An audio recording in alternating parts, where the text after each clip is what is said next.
Welcome back to another Outdoor Philosophy. Well, the summer's starting to wind down and fall is starting to get here, and that means that our little quiet town is becoming a bustling nightmare as students are converging onto the whole place to move in and get ready for their next semester at Penn State University.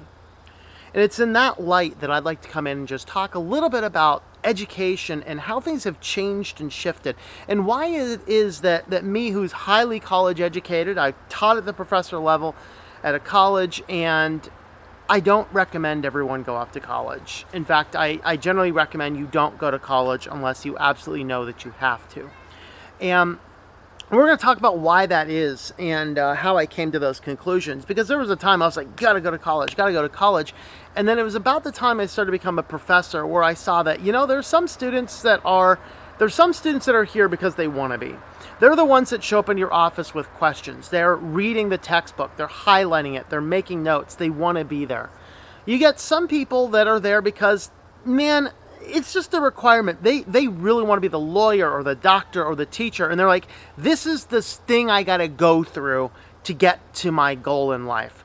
But then you have a whole other group of people that are just like, I don't know what I want to do, or I don't want to be here, but my parents are making me be here. In fact, I had a kid when I was a TA at Penn State.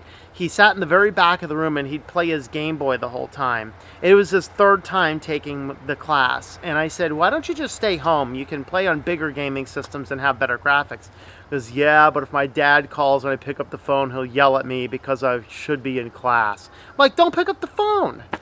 Like, you're wasting your time, you're wasting my time, you're wasting your parents' money. Drop out. Figure out what you want to do with your life and come back. But I saw so many people who are in college just because their parents forced them to go to college. Why does that happen in our current world? Of course, I love watching Dave Ramsey stuff, but Dave Ramsey, one of the areas I completely disagree with him is he's just like, you will raise your children that they're going to go to school. And that's wrong. If you look back at the biggest movers and shakers in our society, I'm not sure any of them have been to school. Bill Gates, Steve Jobs, Mark Zuckerberg, these guys quit. Okay. I found out Tom Hanks dropped out of high school. Great Hollywood actor. And the reality is not everybody needs to go to college. Not everyone even needs to go to trade school. And of course, they'll always throw these statistics at you and be like, well, this is the average salary of a person who doesn't go to school. This is the average salary of a person who goes to school. Well, we have this confounding black swan in this data that these people who don't go to school are the lazy bums who never stop turning off the video games and live on their parents' couch, and the movers and shakers in the world. And there's just so many of the guys that are not motivated to do anything, and that's a problem.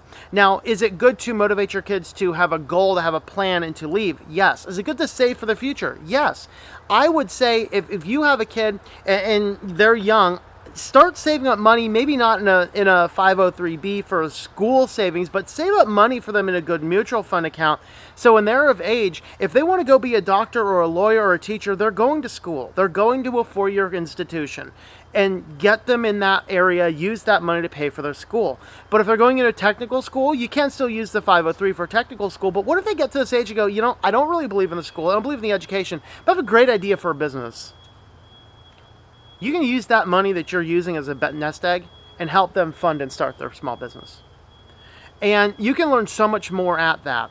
And where I'm getting into this, one of the channels I've been watching more of lately, which is an excellent channel, check him out. It's called Minority Mindset. He's an Indian immigrant, and he talks mostly about money and finance stuff. And he has a video, and I'll go ahead and put it in the description if I can remember which one it is. And it's basically he's talking about how the current system doesn't really work because we're trying to take a new form of a new form of living and planting that on top of the old system. So, your parents and grandparents will be telling your kids, well, I went to school and I worked a part-time job to pay for it, and you should do the same. That's a good philosophy, but it's wrong in our current culture.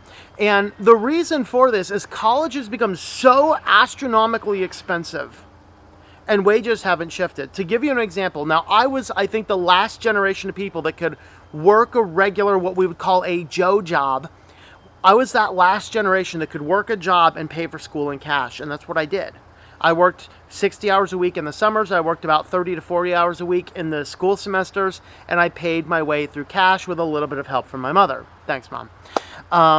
But after the second or I just think the third semester, I was like, I'm not taking out loans. I kind of, gun to my head, you will take out loans. And I decided at the third semester, I'm not doing that anymore. We're paying cash. Best decision I've ever done in my life, because I graduated college with a positive net worth. So the reality is, in that time, I was working at a restaurant, and of course, at that time, minimum wage. I think when I had my first Joe job, I was flipping burgers at Burger King. I think minimum wage started at $4.75 and it was bumped up to $5.50. So that's the time period we're talking about. And I had a job at a restaurant, and I started at $6.25. By the time I was done working there, I was making maybe about $7 or $8. My all 4 years of college, including the required meal plan to live on campus, the last 2 years, and my last 2 years I got paid to live on campus. So I got paid 10 hours a week at minimum wage, and they gave me a free room. I had to pay a meal plan, which was stupid because I worked in multiple restaurants. I hated that idea, but hey, it was a requirement. All 4 years, all of my books, all of my fees, everything together, every single expense added up, only cost $35,000. You do the same thing right now at Penn State, and you're looking at about 120. You're like, well, tuition's not that high. No, it's not just tuition. It's tuition. It's your cost of living. So if you're living with parents, that's a little bit cheaper, but still, we're not even including that. You're talking about your fees. We're talking about the fact that prices of your textbooks went up 3 times.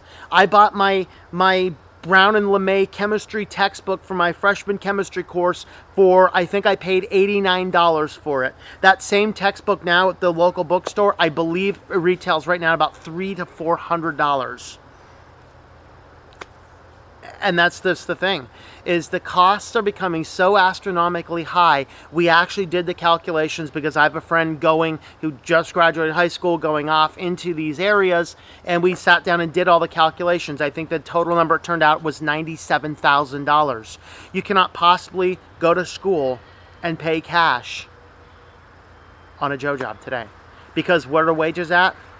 Well, guy makes about $8.50 an hour. Same amount I was making over 20 years ago. Those wages haven't changed. But the price of a college education has gone up 4-fold in that period of time. So when you're an older person telling your younger kids, you gotta just work hard and get off and go to school and pay for it with your job, you can't do that anymore. It is completely impossible. And so what is the real direction we want to go? Well, is education bad? Absolutely not. Education is the best thing you can possibly do. But education does not require sitting down in a classroom setting. That's not what education is. Okay? Education is learning. We have this great thing called YouTube. We have multiple other sites. We have programs like Skillshare. I need to get an affiliate link for them. Oh well. We have a variety of different things. We can sit down and learn how to do the relevant things. Like everything I do, I've never taken a course in. Think about what I'm doing right now. I have been living full-time as a web developer, videography, writing, as an author, as a publisher. I've never taken a single course in any of those. The closest ever is that I did my distribution in my gen ed up English. That's the closest we got. What did that look like? Well, that looked like taking extra poetry classes and I think a mythology course. That's what I was required for my more specialized gen ed. We had general gen ed where you took one course, like one history class. Great, let's get it over with. And we had 2 areas where we had to do a deeper specialization gen ed, and then of course we had our concentration.